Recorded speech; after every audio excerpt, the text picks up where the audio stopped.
Good morning, class. I'm going to be talking to you about Arthur Schopenhauer, and he's a German philosopher that was born in 1788.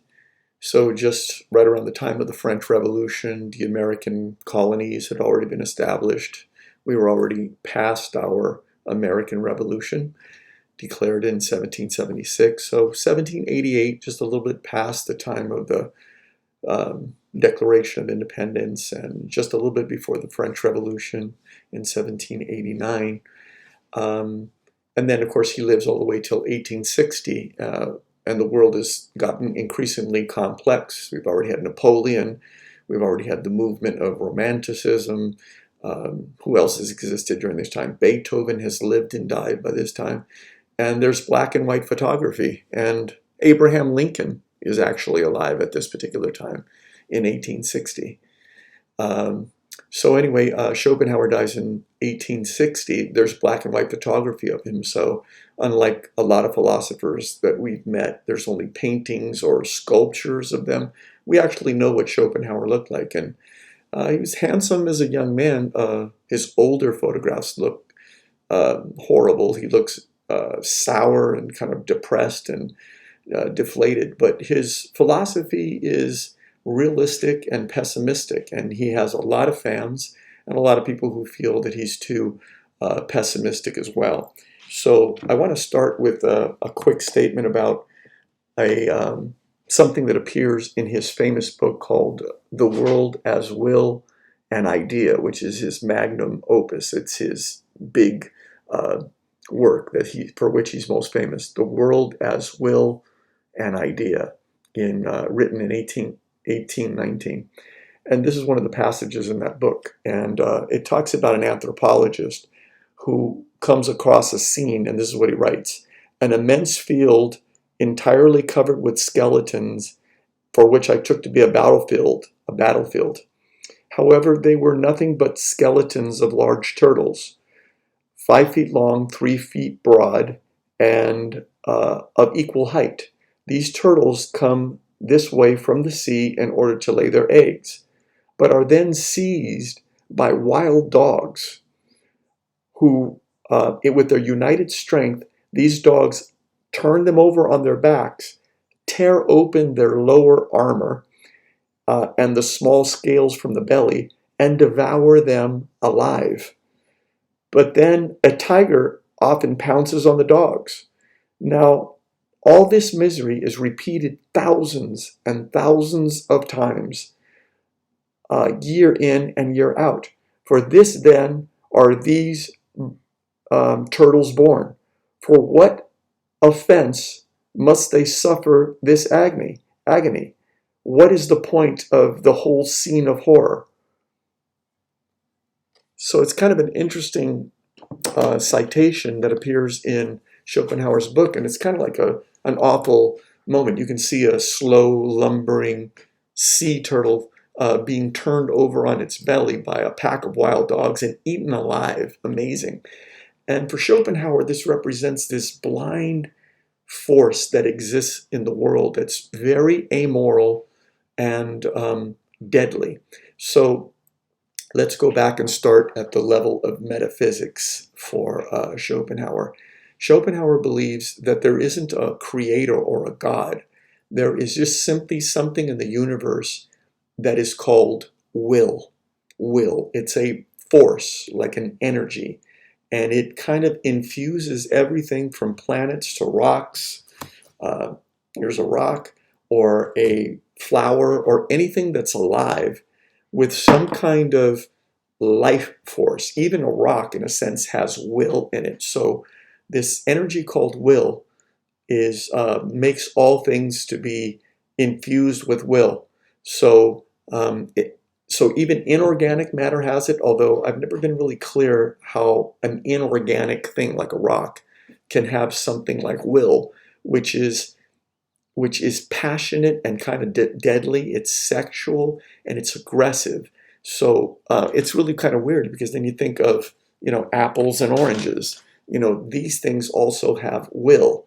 I can show you something that I found out in my garden the other day. Can you guys see this? This is a centipede, a centipede. It's dead and kind of hard already. Click, click, click. So don't worry. It's been in my garage for a month. I found it. And it also, with these 100 legs, was alive, and it had will. It wanted to stay alive. I guess this orange wants to stay in existence and will do whatever it can to stay in existence. I mean, if an orange tree, um, makes the ground acidic around it, it really doesn't care. It's going to do what it needs to do to stay in being.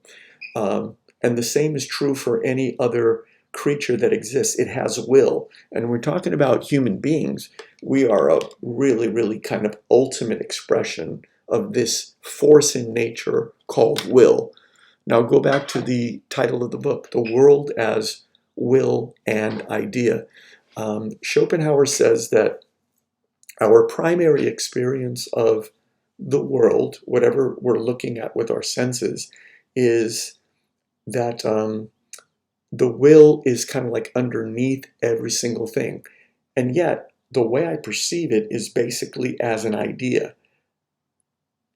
Um, he was kind of influenced by another German philosopher named Immanuel Kant.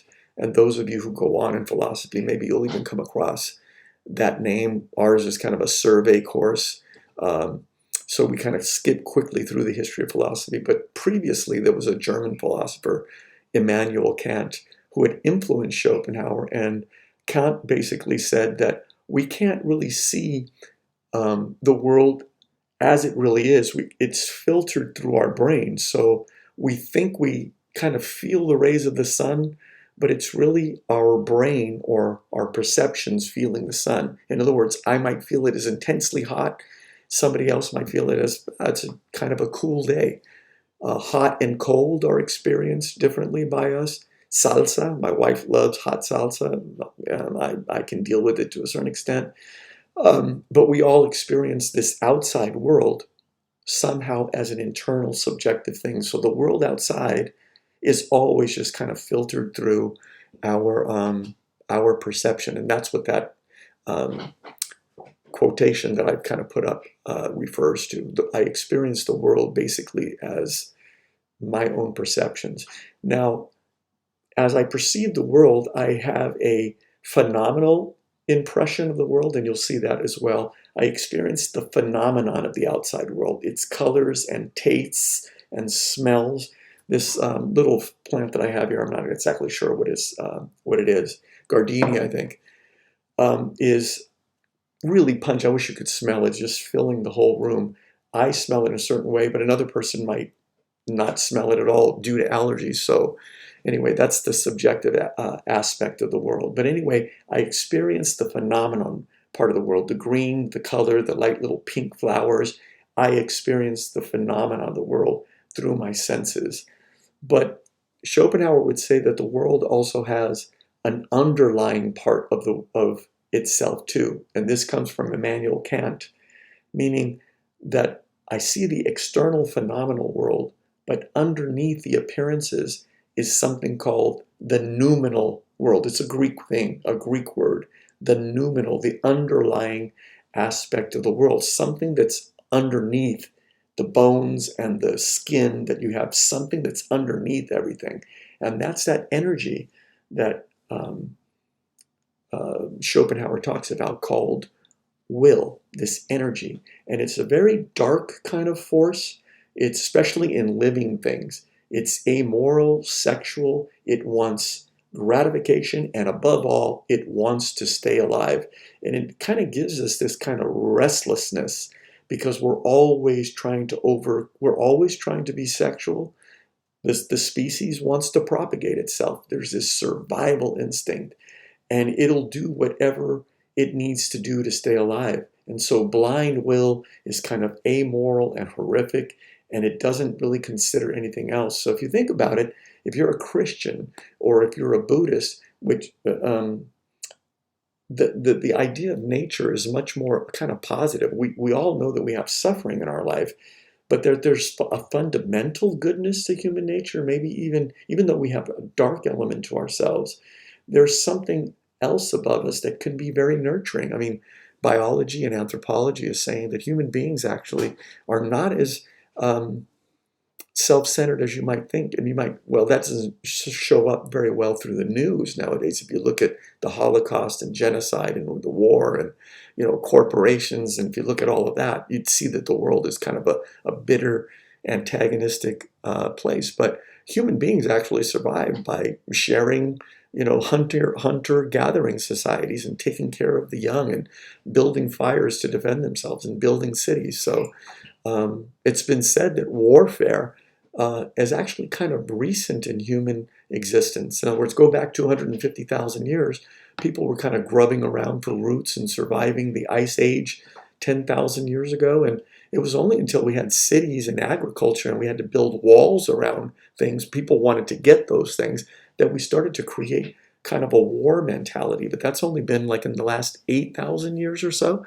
People have kind of cooperated, human beings, human sapiens, Homo sapiens, or kind of cooperative. So, but of course today, this idea that we're completely antagonistic to each other is kind of like, the more, typical expression. It's certainly Schopenhauer's expression.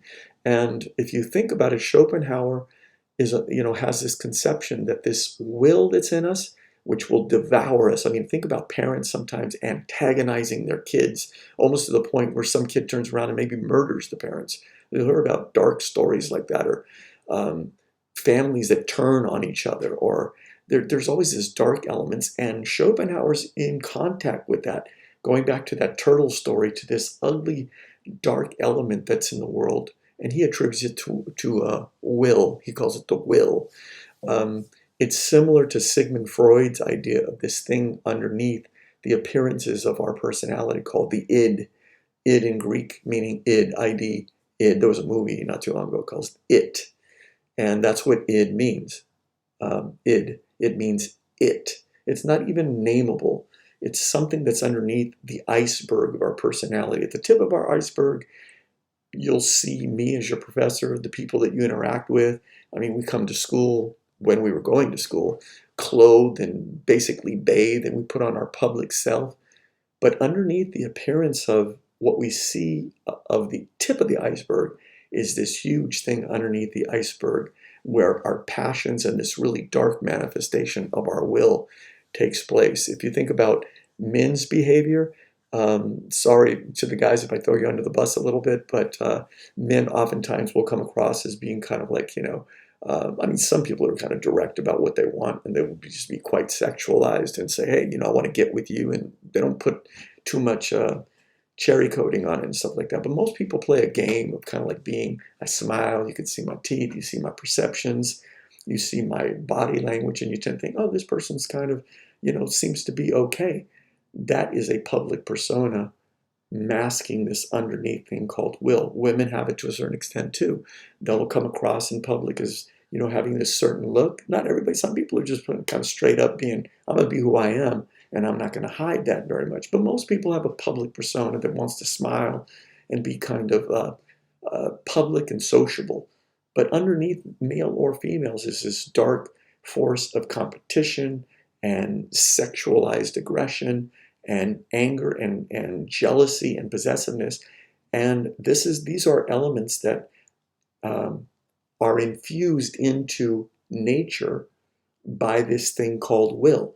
And so that's why Schopenhauer doesn't believe that there's a God, because how could a pleasant, compassionate God create a state of affairs in nature that seems to be so horrific? Piranhas ripping up a water buffalo that fall into the Amazon. Poor water buffalo slips on the mud, gets in, and you've got 10,000 piranha that will chew it to the bones, or army ants or termites that'll eat your house and just make it like Swiss cheese. And the COVID virus that will find a willing host, and not a willing host, but a host, and will replicate and fill that person's lungs so that it can, whatever the COVID exists to do, it exists to replicate. Same thing, bacteria, all these things, species, all want to replicate at whatever cost. And Schopenhauer sees this as an eternal fight of all against all. Some people like that, kind of like the other thing. Schopenhauer's kind of like got his finger on the pulse of society and of nature, that it's a brutal set of affairs. And so anyway, and it's not this element of will doesn't just express itself in human beings. I want to go back to a story that if you are reading the booklet or the book these days, there's this story about that you'll see about Schopenhauer in which somebody will hear about the misfortune of others. Let's say that somebody in your class in high school, their father gave them a Beamer, and you're going, ah, that dude was always a punk. He was always kind of, uppity and stuff like that. And you hear that he wraps his Beamer, doesn't get killed, but let's say he totals his car. Some girl dumped him, or some kind of misfortune happened. And you kind of go, that's good for him. And, you kind of delight in the misfortune of others. That's kind of also this negative aspect of Schopenhauer. And then he gets characterized as kind of a dark philosopher. Other people will say, I don't know, he sounds kind of realistic. He sounds like he has a correct assessment of human nature. So this negative force is in humans. It's definitely in animals. Here's this picture of, a killer whale flipping up this baby seal. And some people think that that is not a way to kill the seal, because it could kill the seal with its jaws and kill it and swallow it right away. It's toying with it, toying with a baby seal, or even a full-grown seal. Shamu is mean. Fall into the tank at SeaWorld and see what Shamu might want to do to you. So Shamu, which seems so cuddly and cute, is actually a killing machine, a killer whale. They'll kill a white shark. A white shark is a high level predator. A killer whale is on top of that, man. They are top apex predators. Bears are the same. Tigers, lions, hyenas, jaguars, all top apex predators. And in a certain sense, Schopenhauer would see human beings as a top apex predator. Look at how we've controlled animals. We put them in zoos. We can pretty much cultivate any animal that we want. Lions, here's another picture. You might think Simba is so cute, but look at what Simba's doing to some gazelle or antelope on the Serengeti plain. Simba ain't nice, and neither is Nala. They'll eat you, man. They'll bore right through your cheek, grab your tongue, go into your liver first, because these are really, really protein-rich organs, soft tissue, and they're going to go right for that and put their muzzle right in your blood. Sorry, I'm getting a little twisted, man. It's COVID stuff. Anyway, so he sees this. And so what gets us out of this very, very dark nature that we have, in which we're always kind of beset by this dark striving and this endless kind of desire to escape this painful kind of existence, because we have desires, we try to satisfy them, and yet we're always pushed by will to get into to accomplish some new desire. That's why, people in relationships and stuff like that, they move on from relationships and go, man, well, why did they blow up their family, man? This person had everything. They had a family, looked like it was good. And then they leave their family, run off with somebody else, male or female. And you go, what is that? Schopenhauer would call that will, this thing that says, I see something, I want to get it because I want to escape this eternal cycle of futile pain that I have of pursuing things. But it's really just the will, this genetic code that's already been set up, that pushes us to be this kind of way. So what transcends this?